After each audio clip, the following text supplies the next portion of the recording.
And a wonderful evening to you, or actually a good morning today. It's a special broadcast. I'm Dave. Welcome to the Voice of X-Plane. What we're doing today is really special. We have a very special guest who we'll get to in just a moment. This show was actually recorded Sunday, a couple of weeks ago.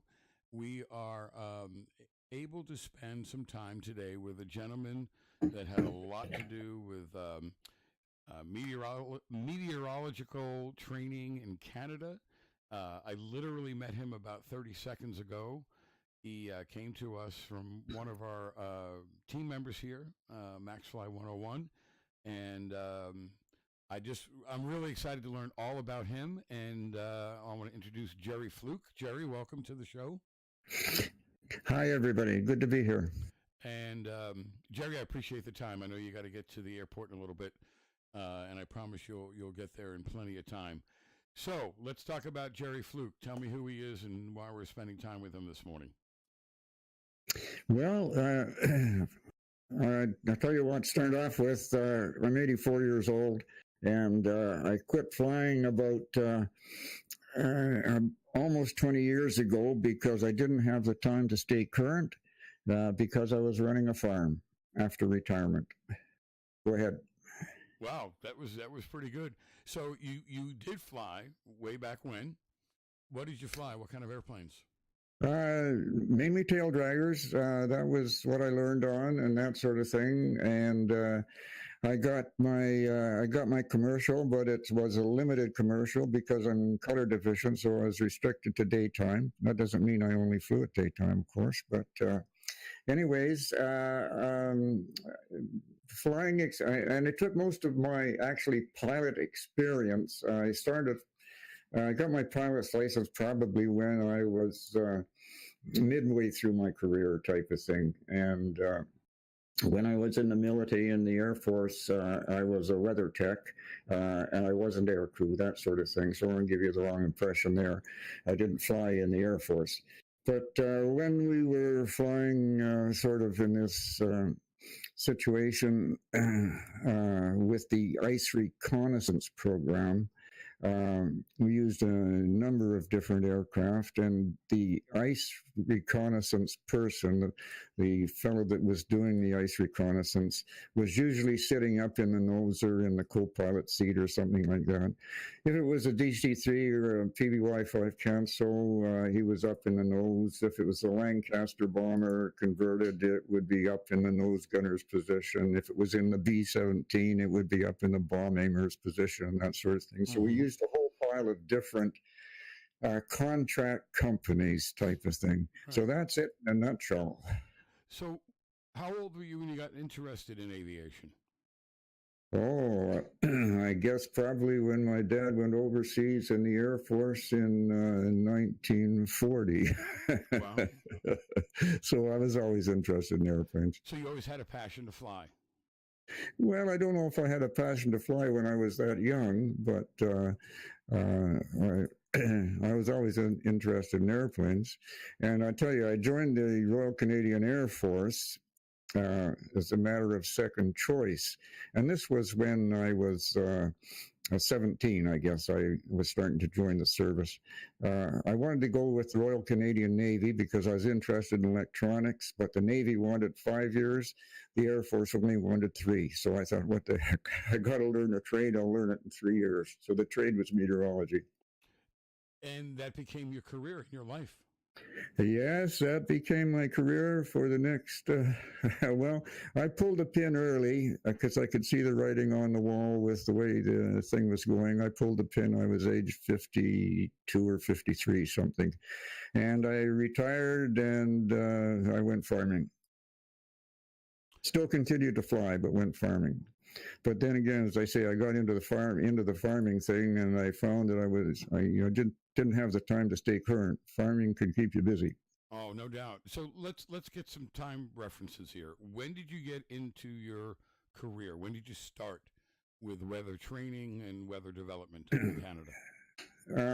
Okay, that going back, that would be, as I say, in the Air Force, it would have been 1953. I got out of the Air Force in 56. I started with Environment Canada, which ran the weather program. At that time, I was on the weather ship. I was in upper air at the Joint Arctic Weather Stations in the Arctic, and let's see. We switched over to the big ice reconnaissance program. The dew line was just being finished, and the American contractors, which was Federal Electric, said, "Okay, you've got the dew line built up there now. The Canadians can take it over." So a lot of the dew lines were supplied by ship in the summertime through the ice and that sort of thing. And nobody knew very much about the ice conditions up there. So they decided they had to get a survey going to find out where the ice was moving to and that sort of thing so the ships could get up there. So there was... I'm sorry, go ahead. So there was one bright spark there that said, look, these Met guys can look up at the air and estimate the amount of cloud. They should be able to look down from an airplane and estimate the amount of ice. That was the scientific approach. So you would fly around, and we have a photo. You can't see it, but we have a photo, or maybe you can, up on the screen of a surveillance Canadian aircraft. So basically, you would develop, and you would go up, and you would create the weather reports. Is that what we're doing here? No, we would draw a map of the ice conditions. Based on what? What we saw. From the aircraft, usually flying somewhere between 5,000 feet and 500 feet, depending on the weather. Did you live up in the Arctic area, or did you travel back and forth? We would have bases of operations. For example, if we were in the early spring or late fall, we would maybe operate out of Seven Islands, Quebec, which is in the Gulf of St. Lawrence. Then we would move up the east coast towards Greenland and operate out of a place called Frobisher Bay. And then as the weather got colder and the more ice formed, we would move over to the Central Arctic and the High Arctic and over to the Western Arctic type of thing, going up to the Alaskan border. So you spent a number of many years in that field, and you're not going to tell me, so I'll tell you because I've done background. You were a pioneer in the way that aviators, pilots today get their weather briefing. So a lot has changed, obviously, in the past 30, 40, 50 years, even 60 years at this point. What one thing or two things can you talk about that to you, when they happened, it was like a wow moment? It was like, I can't believe we're able to do this, whatever this is. Well, I don't know. I haven't thought of it in that perspective, because the information that we're getting was basically always there, but it took a lot of manpower. And now you get the same information and a lot quicker and with a lot less manpower. I guess the pictures that you get with the infrared satellite picture of cloud conditions type of thing. Mm-hmm. One thing you could never get really, unless you were, flying on top of the cloud, was the height of the cloud top type of thing. But with your IR satellite picture of the clouds, what the IR is showing you is the cloud top temperature. So when you say, okay, the cloud top temperature from your key type of thing is this particular color, you know it's maybe the top of a CB or something like that. And if it's not, in the color range, it might be lower. So maybe it's cumulonimbus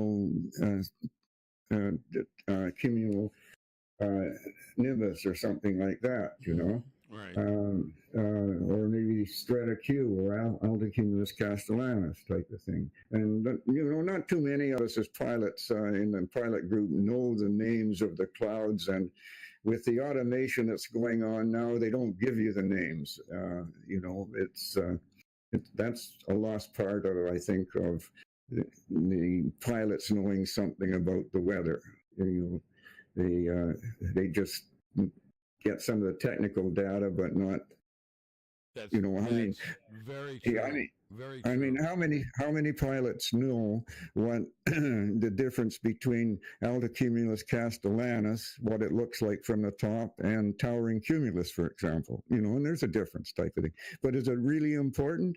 I mean, it's cloud and it's there, and you stay away from it if it's a turbulent cloud. Well, it pretty much answered your own question. But you're right. They don't. And I just recently went through training, obviously, and the amount of time spent on weather and clouds was minimal. Today they're teaching kids and either us older guys, how to control the plane, obviously what to avoid, and how to land. They don't get into depth. I love weather of all types. I used to live in the Midwest and was actually a storm chaser, and I understand it. I love it. Mother Nature's incredible.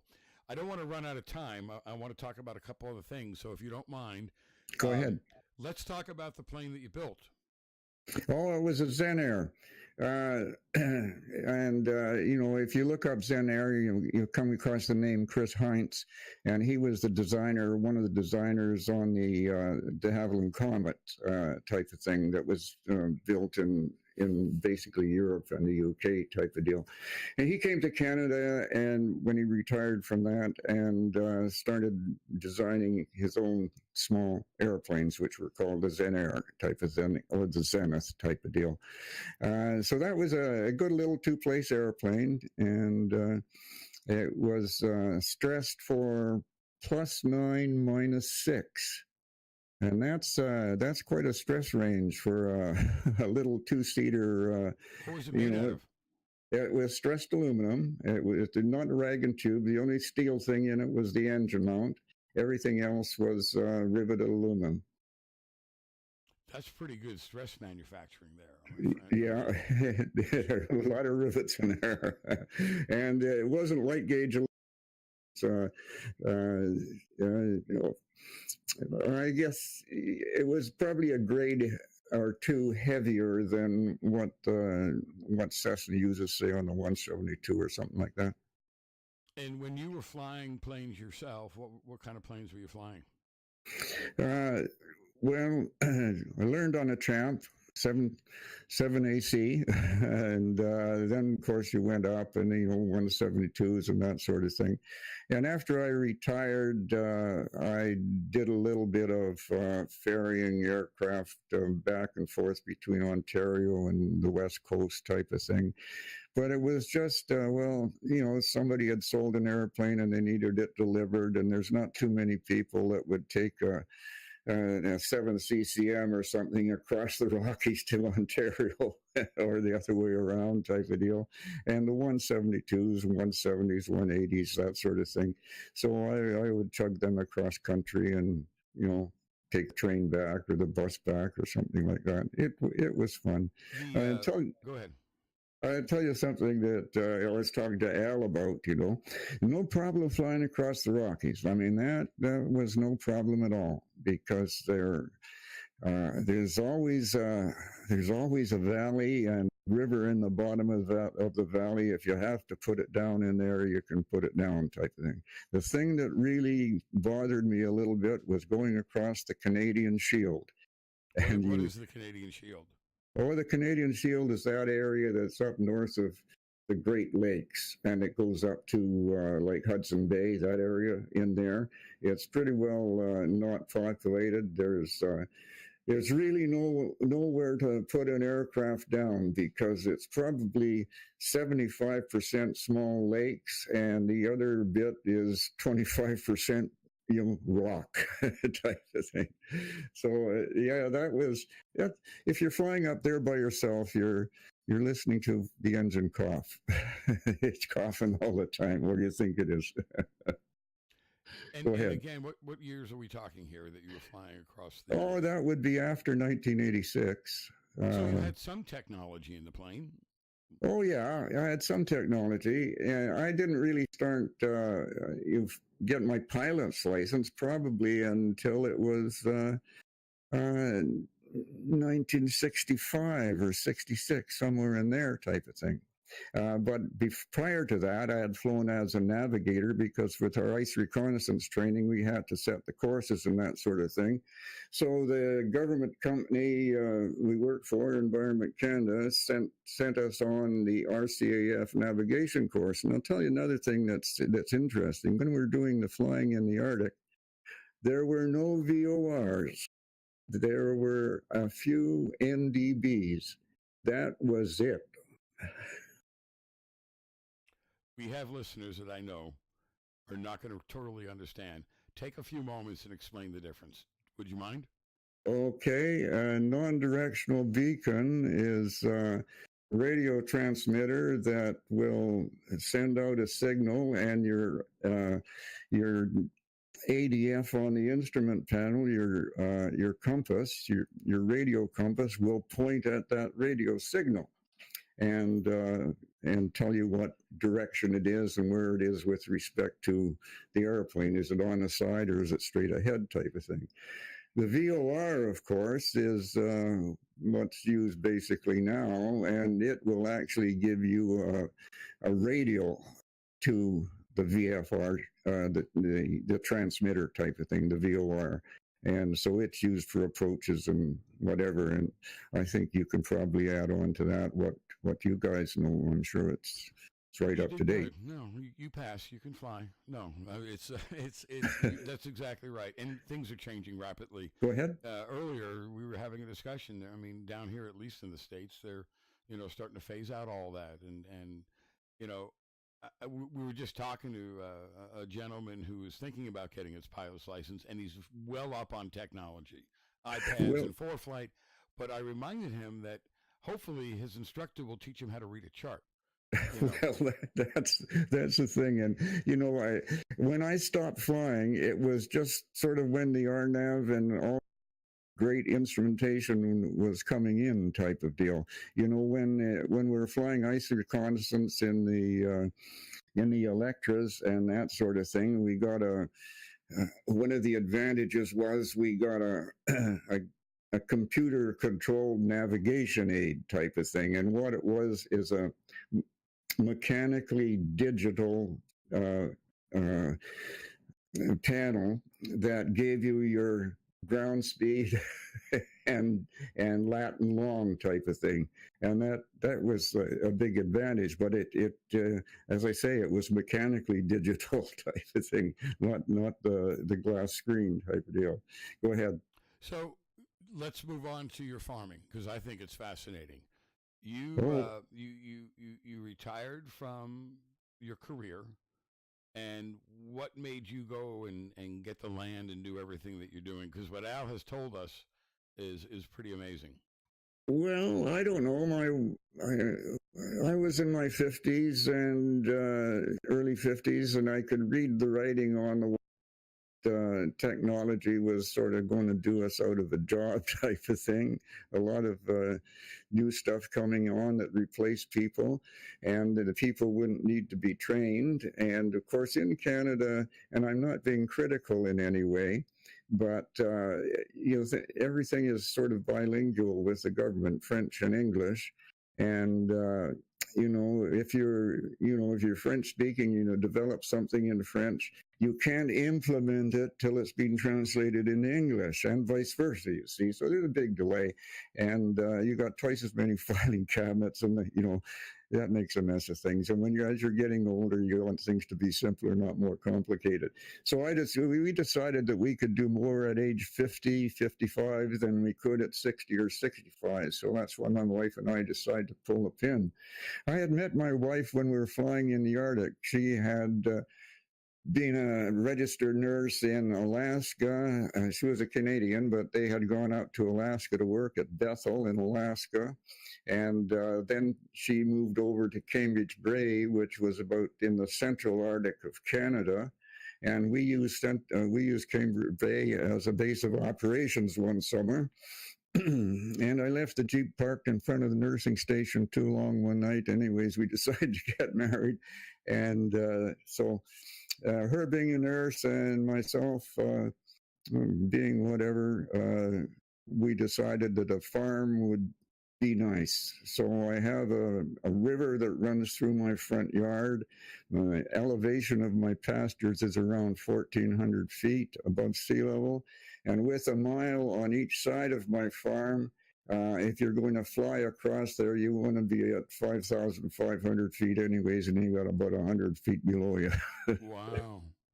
And you're being So, modest because you have quite a bit of land and do a lot with it.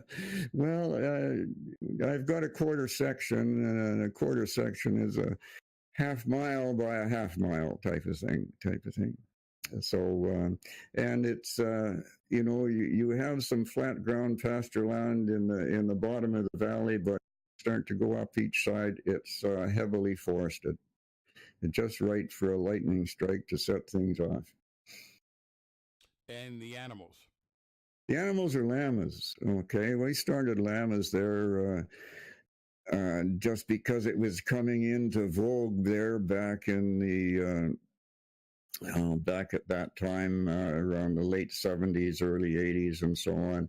And we got a few as grass mowers, just to keep the grass down. And of course, you get one or two of those, and then you want to breed them. And so we had to set up an operation there where we were set up for about 30 head, and we had 40 or 50 at the peak periods there, type of thing, when everybody wanted a llama. And their normal lifespan is 20 to 25 years, and I still have half a dozen there that are pushing 30. How many total do we have? Right now I have about 6. Wow. And that's down from, 30, 40, and 50 when we were mainly operational type of thing. But with the llama, in South America, they're a packing animal as well as used for the fiber, the wool fiber that's on them.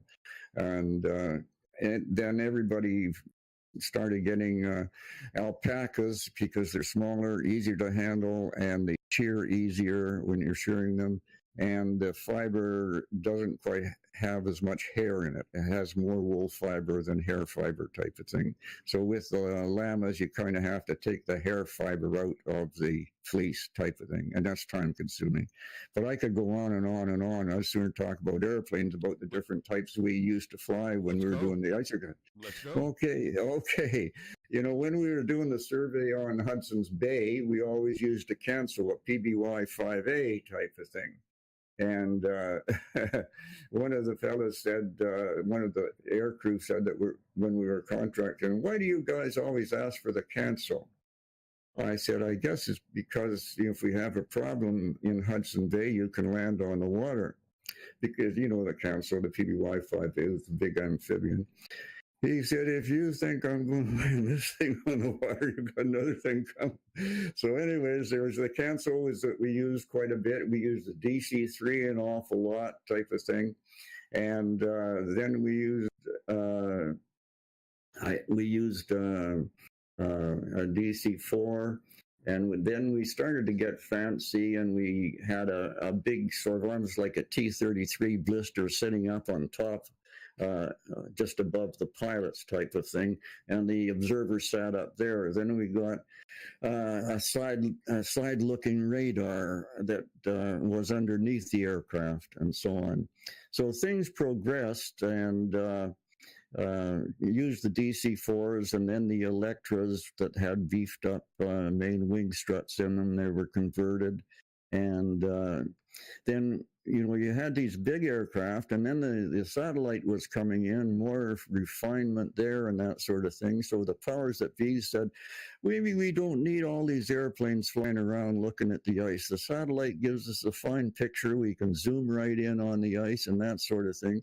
So that was basically the wind down of the aerial ice survey.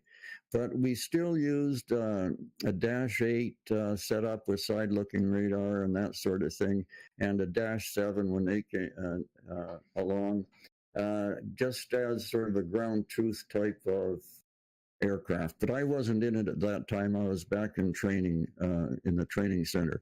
So I was only in the ice observing for about 4 or 5 years. But in that time, you end up flying in a season. You push 700 or 800 hours. Flying along at 500 feet over the Arctic Ocean, And trying you to get probably under, trying to get underneath the stratus.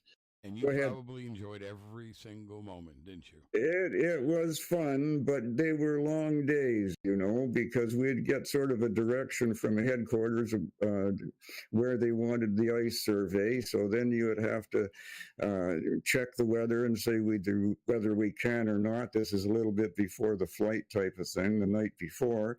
Then you would have to plot out your route, compute the gases that you were going to use. Even on the old DC-3s, we had two 200-gallon tanks stuck in the cabin type of thing.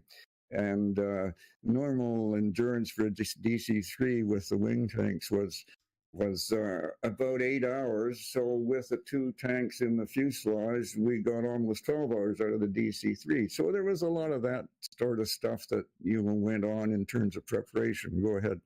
Well,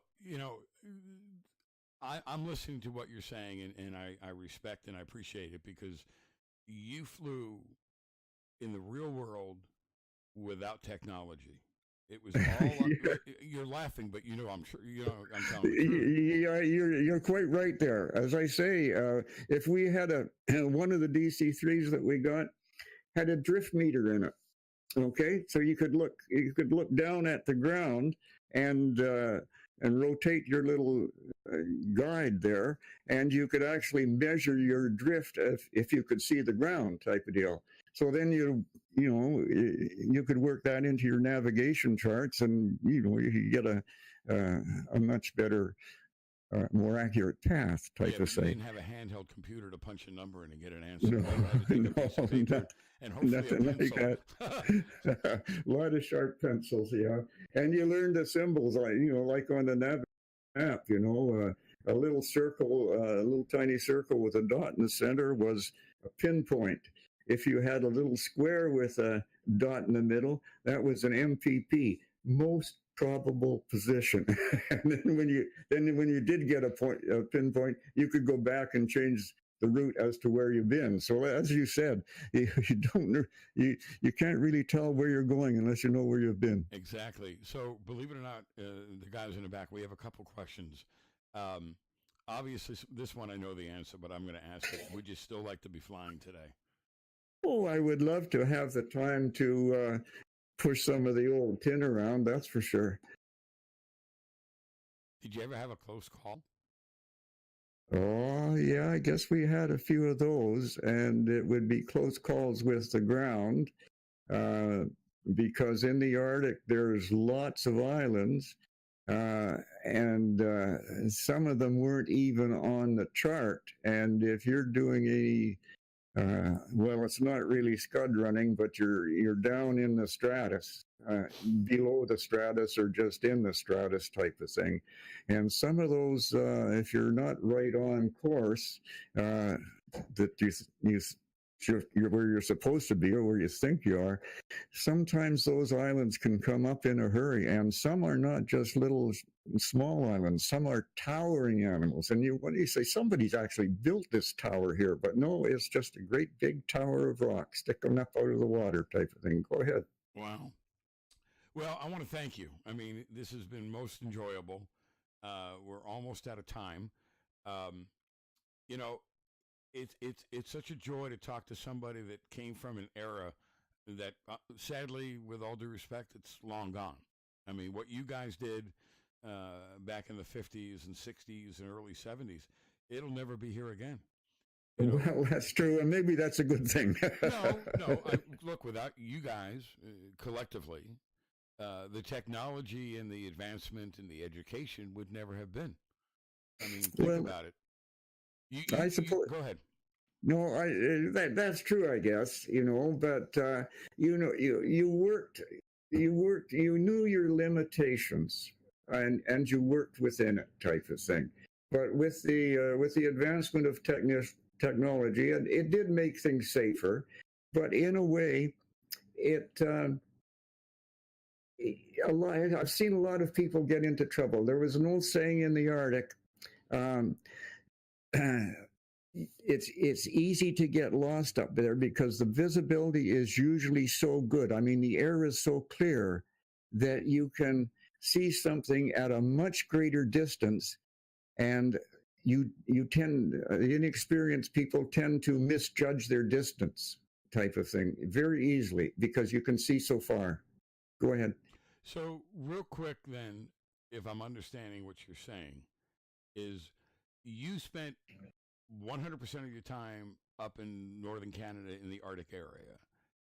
What would have been real quick the difference if you had done what you did down here in the United States? It's a completely different world in terms of weather and everything. Correct? Correct. Of course, the main thing is the nav aids. I mean, there were just no nav aids up there. At one of the major airports in the Canadian Arctic is a place called Resolute Bay, and the standard procedure there was when you couldn't see the airport, you've got your two ADFs, and there's a transmitter at each end of the runway, and your two ADFs, so they're pointing straight ahead, so you're lined up with the runway. You go out and around, do a right one turn, come back, and start letting down.